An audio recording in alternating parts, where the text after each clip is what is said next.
I think the biggest news out of Mike Tomlin, at least, is that Patrick Peterson, well, he's going to do it all. The Steelers have plans for him. There have already been conversations where he will play safety. He's looking to mentor the young guys. I think those are two separate conversations, but both very significant for the Pittsburgh Steelers. Let's talk about safety first. Tomlin said Patrick Peterson will move back to safety, not full-time. It was very interpreted usage, I guess. Do you think it'll be significant use at safety, or do you just look at it and say, yeah, like he's an option, but he's a corner? I see it more as an option. They need corners more than they need safeties, quite frankly. And I think it also, depends on what they do in the draft. But yeah, I feel like they're more likely to draft a corner than they are safety. So I guess that would be arguing the other way. But I think Peterson has played corner more recently. I feel like that's where his best work has come recently. I don't know. I see it as much more of he's an option if we need him, but we're planning on using him as a corner. I think they're much thinner there. And I think they'll need him to kind of be a full-time number one corner, quite frankly. And I don't think taking him out of that position really helps them very much. Yeah, I agree. And I think that afterwards he said that the team will still add a safety. So in my mind, my first thought went, yeah, Patrick Peterson's a good option to have at safety, and he's a good option to move back there from time to time. But if you're going to add another safety, whether it's in free agency or the NFL draft, you have a fully loaded room at this point. Like, you have 3 safeties that are full-time safeties. You don't utilize 4 safeties almost ever. I could see it being if somebody goes down, I get DeMonte KZ dealt with a big injury last year. Or Minkah Fitzpatrick is a complete warrior, but he's got his issues from time to time. You never know who's going to go down at any given moment. If Peterson's available, I could see him moving back there, but I have a hard time saying that they're going to draft somebody unless they draft somebody late. Like if they use a 4th round pick or even a 7th round pick on a safety, I could see them then using Patrick Peterson more in a safety role and possibly adding 2 corners in the draft and then, allowing them to play on the outside more.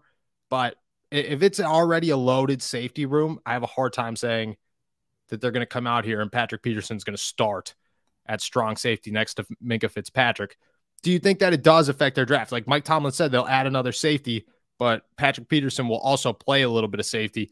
Do you think that was a sign that maybe the position is lower on their draft board than we anticipated? Or do you just think that was just, 2 different situations and it doesn't really change anything? I do think safety is kind of lower on their draft board. I think a lot of people were talking about an option for that pick at 17, but that seems less likely now, I think. I think they are more comfortable with their versatility at safety now. Like you said, it's a loaded room, and then if Peterson can jump in and play at that spot too, that's a much more loaded room than you already thought. So I don't really see the need for a safety anymore. I think that's, I guess, what I took away more is that in an emergency, they don't feel desperate to cover that base too. They felt like they addressed an emergency need with Patrick Peterson, and now they're saying, look, corner was always our kind of top thing. We're happy to be able to just focus on that in the draft right now. So I'm going to toss a name out there, and I'm just, triple checking here to make sure that he's still on the board. But a name that I think is the only guy left in free agency, the one that I view as just, if you're not going to sign this guy, there's no point in signing anybody else because everybody else is just an aging veteran that, you might as well just go get somebody in the draft. Unless you're like dead set, we're winning the Super Bowl this year. I just have a hard time viewing that. John Johnson III played for Cleveland last year. He's still only like 26, 27 years old. He's a young dude. Still on the market somehow. Don't know why he's still on the market. He seems to be the only big safety that's still available. I mean, I've tossed him out there before. I think at this point, it has been confirmed, or it has been confirmed, that they are looking to add another safety if they do go free agency. Do you think there's even a chance, or you think, there's no way that they could go make a splash on John Johnson III? I don't know. I think we've mentioned this in the last podcast, but I think they are kind of done making their splashes in free agency.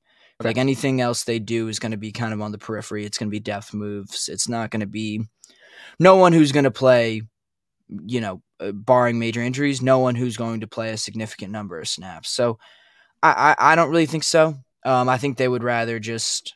I think if they're going to go for a safety, they'd jump at someone in the draft rather and try to build.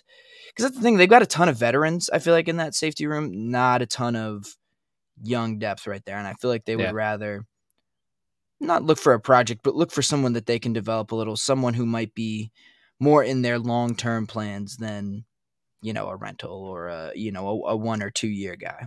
Yeah. And I think at this point, like John Jones is probably hoping for the bag, didn't get the bag. Probably looking for a 1-year deal now, a prove it deal so he can come back next year at 28 years old. I mean, he's coming off 101 tackles. He played a lot of nickel.